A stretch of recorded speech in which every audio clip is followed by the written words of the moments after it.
Hello and welcome to Stellar Strategy Gaming. Today we will be delving into something a little bit older than we normally do, called The Nightmare Before Christmas, and more specifically how to make Jack Skellington from that movie as a character. We figured it was kind of appropriate for the current spooky season. And so with that, I'm going to kick it over to Ben first, as I would like to hear his character. Sure. So my first thought for Jack Skellington was that he was going to be some sort of undead race and that he would be a necromancer wizard. That just seemed sort of in keeping with what he looks like and with the general vibe of everything. But I got to thinking about it. When we first see Jack Skellington, at the very beginning, before he sets himself on fire and then dives into the water, he's actually a scarecrow, not a skeleton. So what that made me think is that, well, whatever he is, he didn't start out as a skeleton. And we do see that there's the mad scientist character who makes Sally, and we do see that a lot of the other characters, like the mayor and the kids and Oogie Boogie, all look like they were made from other things. So it occurred to me Jack Skellington would be a construct, which would be a warforged. And to me that sort of follows because in addition to it making sense in that context, I don't recall ever seeing him eat or sleep. And he doesn't seem to be fazed by, well, any of the things that don't faze Warforged. So if it's a whole world of characters that are constructs, it just makes sense that he would be too. Fair enough. So what did you... So that's a bit interesting, actually.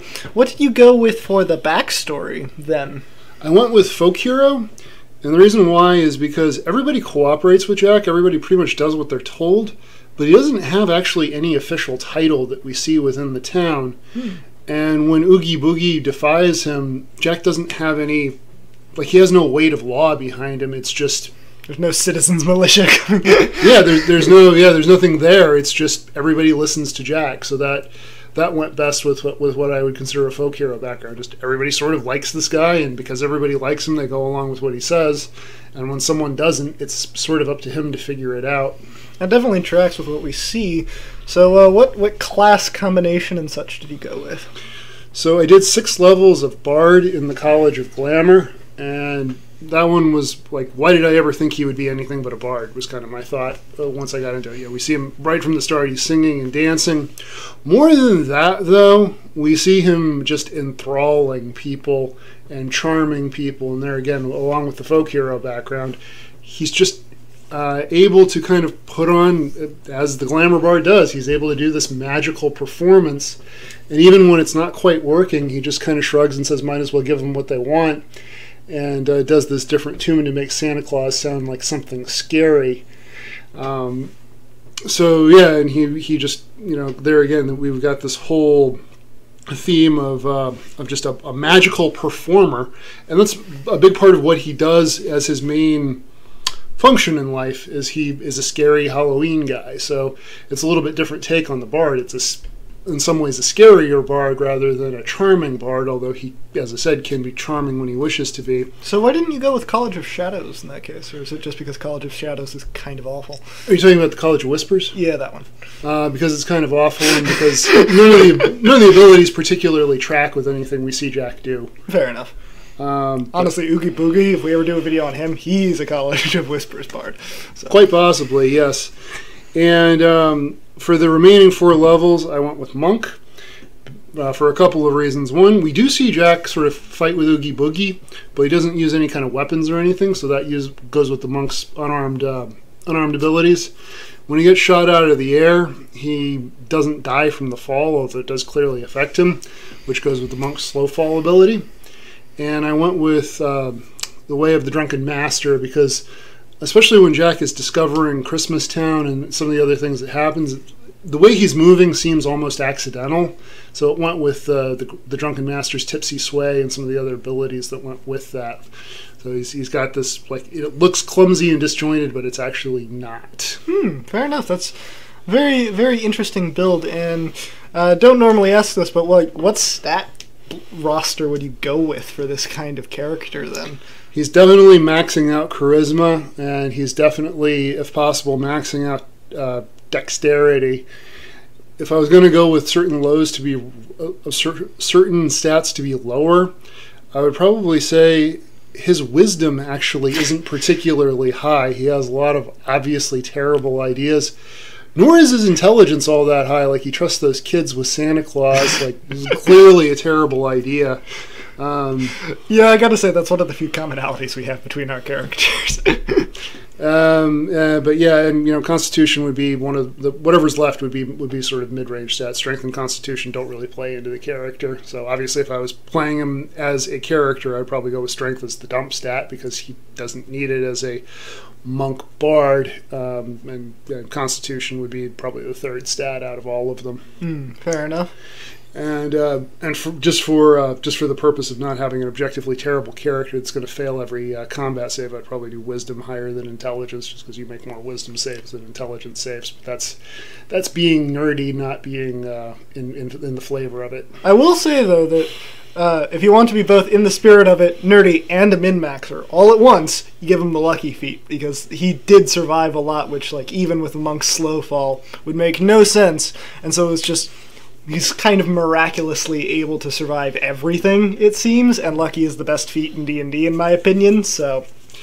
Yeah, I mean, I feel like with just the way movie logic goes with almost any character, it's almost a given that you have to give them the lucky feat, because, like, everybody survives things they should not.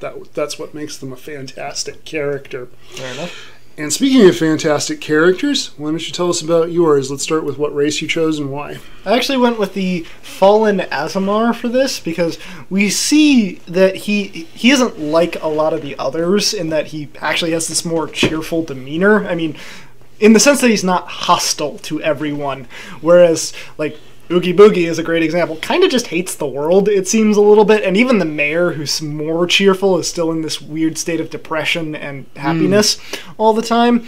Whereas with Jack, we see, like, he clearly is this sort of cheerful and energetic dude.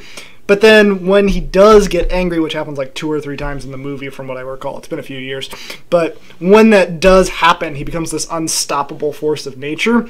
And with the Fallen Azamar, when they summon their skeletal wings, which is also fitting for a skeleton, especially considering he spends like the entire third act flying a sleigh, it releases necrotic damage. And it also is better than the Scourge in that it doesn't damage himself, which also tracks with Jack Skellington. He never self-harmed at all using his abilities. So, fair enough. And what background did you choose? For background, I went with Noble, because he has that obscenely tall tower thing that he spends all his time in, and it is just noticeably the biggest, best reinforced building in the town, which is sort of falling apart around it, so that made me think, like, oh yes, he basically controls the entirety of the town's wealth. That actually makes a lot of sense, because one of the things I was thinking about with the particulars of the Glamour Bard is they have a limit to the number of people they control, whereas the Noble, they just have their entourage, and if you view the townspeople as just being his entourage as opposed to people he's controlling magically, that actually makes more sense.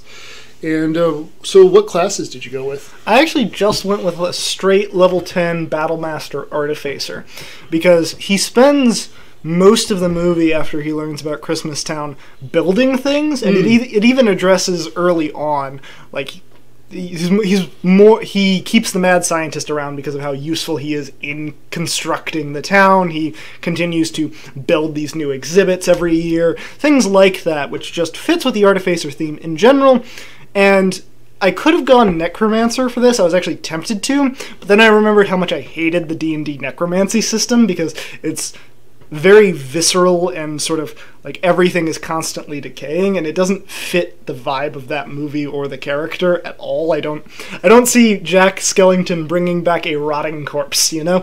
So instead I went with the explanation that even the Artificer class recognizes that their contraptions are powered by spirits, so like you can summon a hound, so that could be Jack's weird ghost dog thing. Oh, okay, yeah, I had actually thought about that. I thought about having him take levels in Ranger to accommodate for him having that companion, but then I remember that the Beastmaster Ranger is objectively terrible.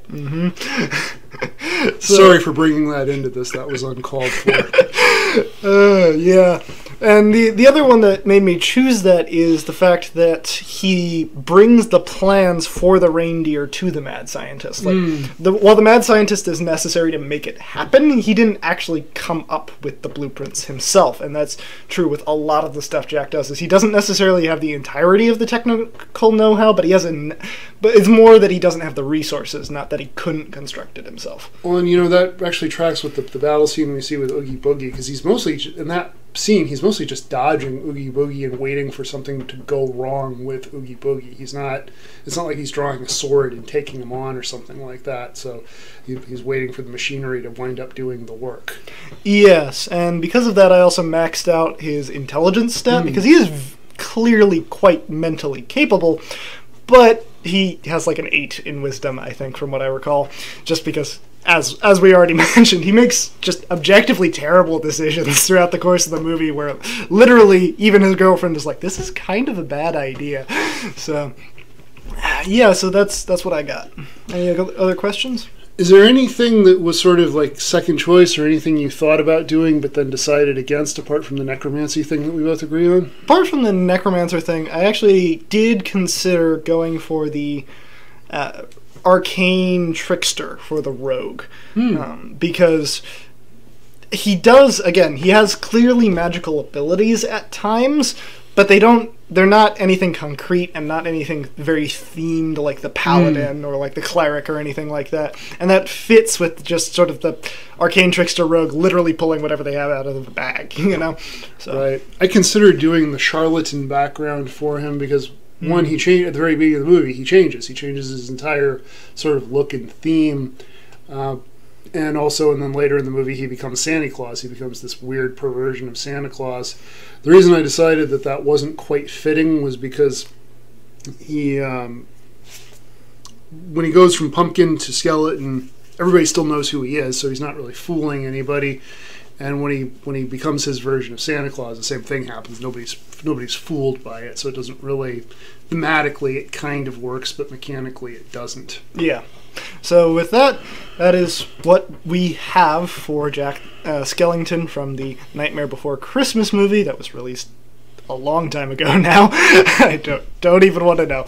And so we hope you enjoyed this. If you did, please give a like and subscribe, and we'll have another video to you soon.